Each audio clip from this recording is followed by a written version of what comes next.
Ya Allah, benteng yang kokoh, dahulu dan selamanya, kekal keberadaannya. Bangsa bangkit melawan bangsa, sehingga terjadi perubahan kuasa dari Babel ke Media Persia. Masih ingat kan teman-teman, siapa yang dipakai Allah untuk menafsirkan mimpi raja? Orang ini tentu istimewa dan layak mendapat posisi penting. Namun sayang, beberapa orang menjadi iri. Mari kita minta pimpinan Roh Kudus untuk mengikuti tulisan dalam Daniel pasal 6. Tetap perhatikan seluruh rangkaian kisahnya ya. Shalom anak-anak semuanya. Senang sekali kita boleh berjumpa kembali pada hari ini. Yuk kita terlebih dahulu berdoa ya. Bapa dalam sorga, kami bersyukur, berterima kasih Tuhan sudah memeliharakan kami. Tuhan, tolonglah sebentar kami akan belajar kebenaran firman-Mu. Kiranya Roh Kudus sendiri yang terus bekerja di dalam hidup kami. Sehingga setiap firman Tuhan yang boleh kami dengarkan, boleh mempertumbuhkan iman percaya kami kepada Tuhan dari hari ke sehari yang ada. Terima kasih ya Tuhan, dalam nama Tuhan Yesus kami berdoa. Amin. Anak-anak yang dikasihi Tuhan, Yerusalem telah ditaklukkan. Bait Allah telah diruntuhkan.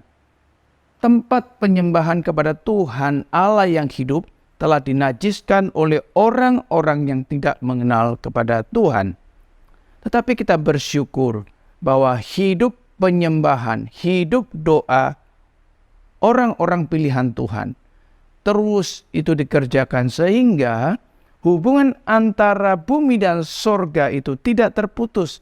Artinya hubungan manusia dengan Tuhan yang ada di sorga terus berlangsung. Padahal orang-orang sangat tidak menyukai hal ini. Nah, mari kita lihat perjalanan ini melalui cerita firman Tuhan yang ada. Pada satu kali kerajaan Babel telah runtuh dan harus diserahkan kepada kerajaan Media Persia.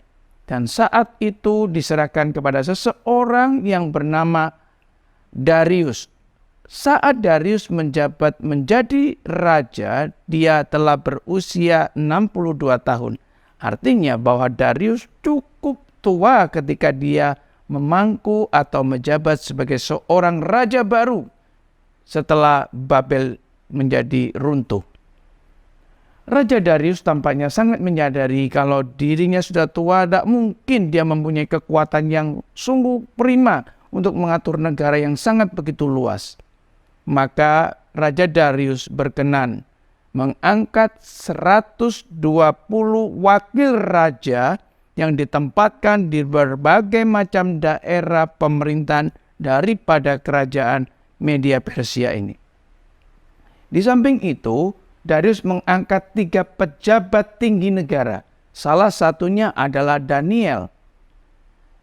Ke-120 wakil raja ini harus bertanggung jawab kepada 3 pejabat tinggi negara ini dengan catatan bahwa raja tidak mau dirugikan. Oh, itu sangat wajar. Raja mana yang mau rugi di dalam pemerintahannya? Termasuk Darius saat itu. Nah, Darius saat itu melihat bahwa Daniel mempunyai kelebihan dibanding kedua pejabat tinggi negara ini dan juga mempunyai kelebihan dibanding dengan 120 orang wakil raja-raja. Maka Raja Darius sangat berkeinginan bahwa pemerintahannya itu diserahkan pengelolaannya kepada Daniel. Artinya bahwa Raja Darius hanya bisa dengan santai-santai dia menikmati keuntungan yang besar. Kenapa Raja Darius mempercayakan seluruh pemerintahan kerajaannya ini kepada Daniel? Karena di dalam diri Daniel, Tuhan Allah, Roh Allah telah menganugerahkan dia mempunyai iman yang teguh kepada Allah yang hidup, Allah Yahweh, juga menganugerahkan dia bisa bernubuat sekaligus bisa menafsirkan arti mimpi. Dan juga yang ketiga, Tuhan memberikan roh bijaksana kepada dirinya. Itu sebabnya Darius mempunyai keinginan yang kuat untuk menyerahkan seluruh pengaturan pemerintahan kerajaan Media Persia kepada Daniel. Ketika kedua pejabat tinggi negara ini tahu tentang rencana Raja Darius akan menyerahkan kepada Daniel, dan juga 120 orang wakil raja itu tahu, maka sangat tidak senanglah, iri hatilah semua orang-orang itu. Karena mereka merasa bahwa Daniel ini adalah orang asing, adalah orang buangan dari suku Yehuda. Ketika orang-orang ini tahu, maka iri hati dan berlanjut kepada kebencian. Sehingga baik kedua pejabat tinggi negara ini dan seluruh wakil-wakil raja serta penguasa-penguasa pemerintahan, bupati, menteri, bersepakat, bersatu hati, bertekad untuk menyingkirkan Daniel, bahkan kalau bisa dibunuhlah Daniel.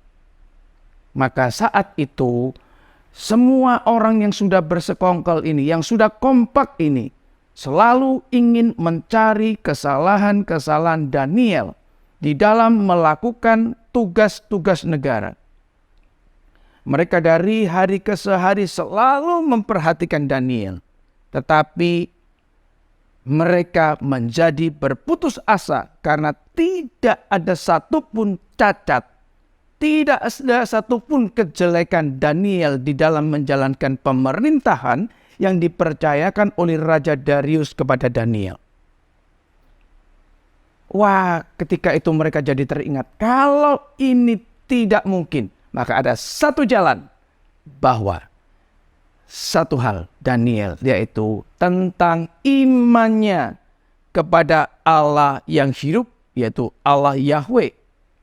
Maka orang-orang yang ingin menyingkirkan Daniel, ingin membunuh Daniel ini, mengambil satu kesempatan bahwa dalam hal penyembahannya kepada Tuhan Allah, dalam ketaatannya, kepatuhannya terhadap hukum-hukum Allah, ini yang menjadi satu celah yang bisa digunakan untuk menyingkirkan Daniel.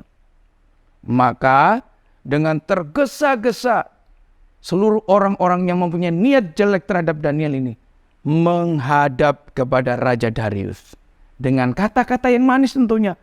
Kekalah hidup tuanku Darius. Wah, Raja Darius menjadi senang. Kemudian orang-orang ini menyampaikan dengan perkataan, Raja Darius, buatlah satu peraturan yang ditetapkan sebagaimana kerajaan Media Persia membuat, bahwa ketetapan itu, hukum itu tidak boleh dicabut, tidak boleh dirubah oleh raja sekalipun. Raja Darius masih ingin mendengarkan apa yang dimaksud oleh orang-orang ini. Maka orang-orang ini meneruskan, Raja, beginilah peraturan yang harus Raja buat. Tidak ada satu orang pun dalam 30 hari ini yang boleh menyembah atau memohonkan permintaan-permintaannya kepada dewa atau kepada manusia lain selain kepada Raja Darius. Wah, Raja Darius mendengar itu sangat senang sekali. Dia merasa diagungkan, dia merasa didewakan. Karena memang di dalam zaman itu dan kebanyakan kerajaan dalam zaman itu juga, bahwa raja dianggap adalah wakil daripada dewa atau wakil daripada langit. Bahkan ada sebagian lagi menganggap bahwa raja adalah keturunan dari dewa-dewa. Raja Darius mendengar itu senang sekali Raja Darius. Maka Raja Darius segera menyetujui permintaan orang-orang ini. Maka dibuatlah satu perintah bahwa siapa saja yang dalam 30 hari, jikalau mereka kedapatan menyembah atau memohonkan sesuatu bukan kepada raja, maka orang itu harus dimasukkan ke dalam goa singa. Raja segera membuat dan diberi setempel dengan materai yang ada di cincinnya. Anak-anak yang dikasihi Tuhan, seringkali ketika orang iri hati memakai hukum bukan untuk menjadikan itu lebih baik untuk kehidupan orang lain, tetapi melalui hukum, orang yang penuh dengan kebencian akan berusaha menghancurkan orang atau manusia yang lain. Tetapi kita bersyukur bahwa hukum-hukum Allah selalu memeliharakan kehidupan manusia. Bagaimanakah kisah selanjutnya? Mari kita akan ikuti dalam renungan-renungan firman Tuhan yang akan datang. Mari kita tundukkan kepala dan kita berdoa. Bapa dalam sorga, kami bersyukur dan berterima kasih kepadamu. Hari ini kami boleh diingatkan ketika kami berjalan seturut kehendak Tuhan. Ketika kami mentaati hukum-hukum Tuhan. Ketika kami setia dan cinta kepada Tuhan dengan sungguh-sungguh. Maka di sekitar kami ada begitu banyak orang-orang yang tidak mengenal Tuhan. Iri hati kepada kami, benci kepada kami. Tuhan, kami percaya bahwa hukum-Mu adalah hukum yang memeliharakan kehidupan manusia. Maka kami pun akan Kau peliharakan. Terima kasih ya Tuhan untuk kebenaran firman-Mu hari ini. Dalam nama Tuhan Yesus kami berdoa. Amin.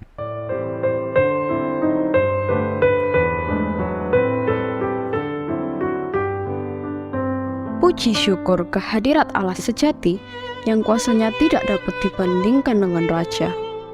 Ingat, pada saat itu raja merupakan wakil Allah atau dewa. Hukum yang dibuat raja palsu seringkali tidak adil dan merugikan umat Tuhan.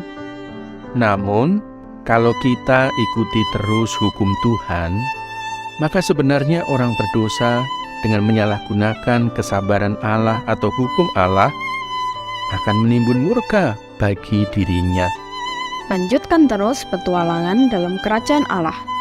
Bukan dengan naik pesawat terbang yang hanya dapat dinikmati orang kaya, Namun, melalui firman Tuhan yang akan dinikmati oleh orang yang dikasihinya. melalui kitab Daniel 6 ayat 11-17. Dah.